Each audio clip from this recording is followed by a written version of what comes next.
What's going on, you guys? Rick Ucchino here once again for the Sportskeeda Wrestling YouTube channel. And, well, the WWE Draft is officially behind us. And not a big shock here, just like in years past. The rosters, once everything was all said and done, not exactly even.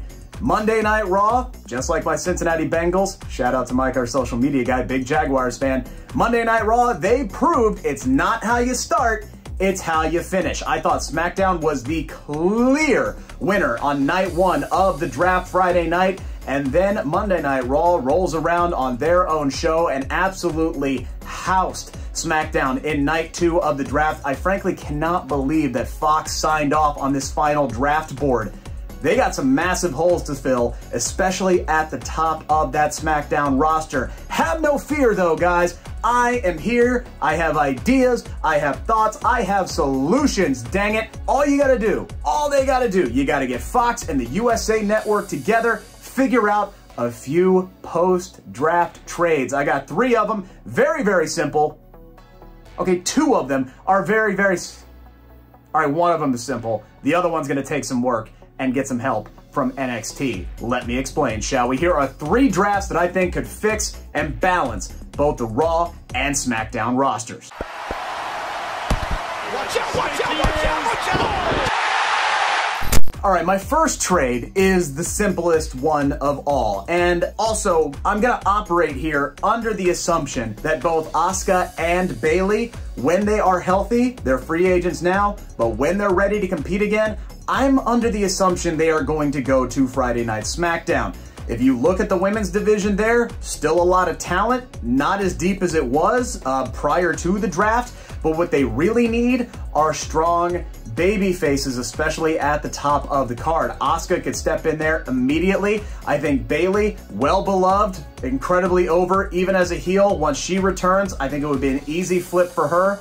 I think Naomi can kind of hold things down for a little bit, give Toni Storm a shot at Charlotte, assuming she is still the women's champion on that brand afterwards. So I'm not going to focus too terribly much on fixing the top of the women's division. Doesn't necessarily need fixing, maybe a little tweaking, but I am going to add to the women's division because inexplicably, WWE in this draft split up all of the women's tag teams. What? All of them. Oh, come on! They didn't have that many to begin with, and now they're down to 1. Nikki and Rhea, the women's tag team champions, that is it. That is all they have. They have no one to defend the tag team titles against, and so I am here to save the day with a very simple solution. I'm gonna give Friday Night SmackDown a new tag team, but it's also an old tag team. Trade number 1, Friday Night SmackDown sends cash considerations to NXT to acquire Ember Moon, and Ember Moon is immediately going to be reunited with Shotzi Blackheart. They are going to team up once again and become, well, frankly, the only competitors at this moment to the WWE Women's Tag Team titles. You look at Ember Moon right now, obviously somebody who has main event caliber. Again, if Asuka shows back up on SmackDown in the long run, those two can revisit their history, maybe fight over a women's championship. That's the long run here. I've spoken to Ember Moon before. She loves tagging with Shotzi Blackheart. Shotzi loves tagging with Ember. I would hope Ember would want to come up. She's not doing a whole lot on NXT right now. Just lost to Mandy Rose on this week's episode of NXT 2.0, so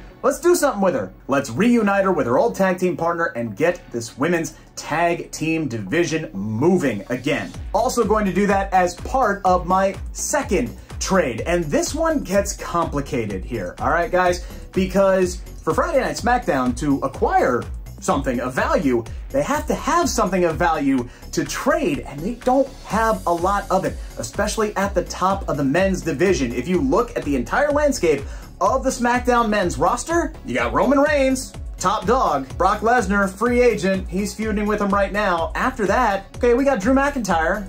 He's probably going to lose to Big E, so he's going to be coming off of multiple losses to like Big E, Damian Priest, Bobby Lashley, and he's going to be the only guy really left standing here that has any equity built up to be a challenger to the Universal title. You see the problem here? Because the rest of your roster, I love guys like Sami Zayn, Shinsuke Nakamura, Ricochet, Happy Corbin, but none of those guys in the past year, 2 years, 3 years have been booked or billed anywhere close to being a Universal challenger. Part of the good thing about this is SmackDown's almost going to be forced to book them that way. and build them up to be challengers to Roman Reigns. But for right now, they need some help in the immediate future. And I'm going to send two guys from Monday Night Raw who aren't quite there yet, but are a lot closer than some of these other guys who are going to need built up into the main event scene. So Monday Night Raw is going to send the current United States Champion Damian Priest and Keith Bearcat Lee over to Friday Night SmackDown. Now, the easy part to send over here is you're trading one mid-card title for another. So I'm going to sacrifice Shinsuke Nakamura and Rick Boogs. Sorry, Pat McAfee. One of the main event level guys that they have on SmackDown, I'm going to send him back over to Monday Night Raw. Nakamura and Boogs going over there. Not exactly a fair trade though, so how do I even this out? Well, I'm calling it a third brand here. It's gonna get complicated. This is actually a three-way trade. So, to recap, you have Damian Priest, Keith Bearcat Lee going over to SmackDown, Shinsuke Nakamura and Rick Boogs, they are going over to Monday Night Raw.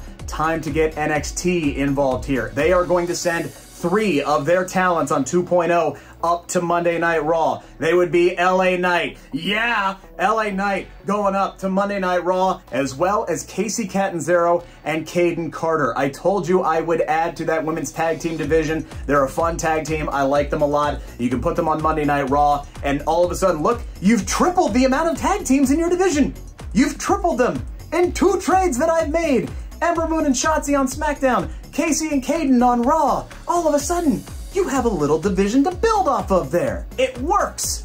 And Monday Night Raw, they get LA Knight, really, really nice talent. They get Casey and Caden, add to their women's division, so that kind of helps balance things out. So Monday Night Raw, overall in this trade, again, to recap, they get Shinsuke, they get Boogs, they get Casey, they get Caden, and they get LA Knight. So NXT here really helping out Friday Night SmackDown get 2 big main event caliber stars in Damian Priest and Keith Lee.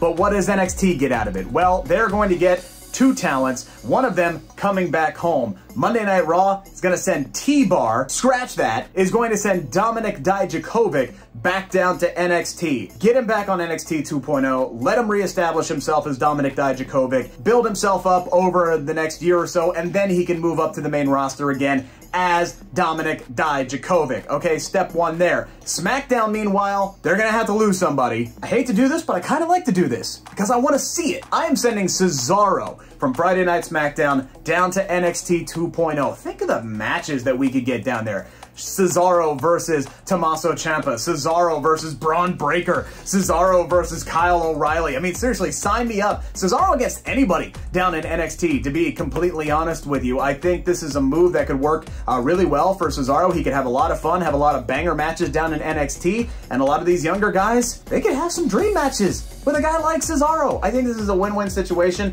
I think Cesaro would have a hell of a time in NXT, and Cesaro is a guy you could bring back to the main roster really at any time. So again, to recap, Monday Night Raw overall gets Shinsuke Nakamura, Rick Boogs, LA Knight, Casey Catanzaro, Caden Carter in this trade. Friday Night SmackDown, they get Damian Priest and Keith Bearcat Lee. And then NXT, they get Dominik Dijakovic and Cesaro. I think this works out for all 3 brands and kind of helps balances things out. But again, if you look at it, even Damian Priest and Keith Lee need a little building up. You're going to get a bridge here with Survivor Series coming up, so you have some time of building some people up to challenge Roman Reigns, right? But you still need a guy who can step in right away, and a guy who's kind of been lost in the shuffle over there on Monday Night Raw, even though he's been in a tag team lately. I don't know if he wants to work Friday nights, but I bet you could talk him into it if you told him, hey, you're going to get to work with Roman Reigns and you're going to get the challenge for the Universal Championship. It is time for the phenomenal one to return to the house that AJ Styles built. I am sending, in my 3rd trade, AJ Styles alone over to Friday Night SmackDown, and in return, yeah, here's the problem. SmackDown really doesn't have anything to send over at all. Anything that's close to the talent level of AJ Styles. They just don't have the assets to send back over. So what do you do? What do you do if you're Fox? You gotta get creative. You gotta get creative. You gotta go full sportsy sports NFL Major League Baseball trade deadline level stuff here to get a guy the caliber of AJ Styles. So what does Monday Night Raw get in return? They get, number 1, the exclusive rights to Braun Breaker. He is without a doubt the #1 prospect in all of WWE in NXT. Granted, All right, he's still just a prospect, but I think he's a can't miss level prospect. So when he's ready to come up to the main roster, Monday Night Raw is first dibs. They can work out the contract negotiations. SmackDown can't have him at all. SmackDown is giving up all rights to Braun Breaker, so he is Monday Night Raws when he is ready to come up to the main roster. Not enough though, because again, it's still just a prospect. Who knows what could happen, right? So Friday Night SmackDown is also going to send over a 2022 first round draft pick. So if everything shook out the way it did this year with the rules, Monday Night Raw next year, instead of getting 2 first round draft picks, they would get 3 first round draft picks. And also, just to sweeten the deal, they're going to throw in a kicker. SmackDown's going to throw in a wrestler to be named later. Doesn't matter who it is. It could be an injury. It could be somebody they signed from free agent. It could be one of their lower level guys. Sooner or later, Raw will come calling. They'll finish out this trade. But it's what's necessary. It's another body that they can throw into this deal and get AJ Styles over right now. So AJ Styles going from Monday Night Raw over to Friday Night SmackDown in exchange for the exclusive rights to Braun Breaker, a 2022 first round draft pick, and a wrestler to be named later. AJ Styles winds up on SmackDown. All of a sudden, the top of that SmackDown division, you got Roman Reigns, you got Drew McIntyre, you got AJ Styles, you got Damian Priest, you got Keith Bearcat Lee, other guys that you can build up to that level, Sami Zayn and Ricochet and the like. Even Sheamus can work his way back up because he's been absolutely killing it in the ring this year as well. It's a lot more balanced. It's a lot more balanced. You've set up some women's tag teams. I think everything works better this way. Do I think WWE is going to pull off any of these? Do I think they are going to do some trades? Absolutely, because they're going to realize they made some mistakes sooner rather than later, and I hope they correct them. I really do. What trades would you make? Let me know in the comment section below, or hit me up on Twitter at Rick Ucchino, RICKUCCHINO. Let me know what you think of this video. Let me know what you think of my trade ideas. If they suck, all right, whatever. I got tons of great ideas. Problem is, most of them do suck. Feel free to hit me up on Twitter or hit me up on the Sportskeeda Wrestling YouTube channel. Hit that subscribe button because we got more content like this, plus exclusive interviews and so much more.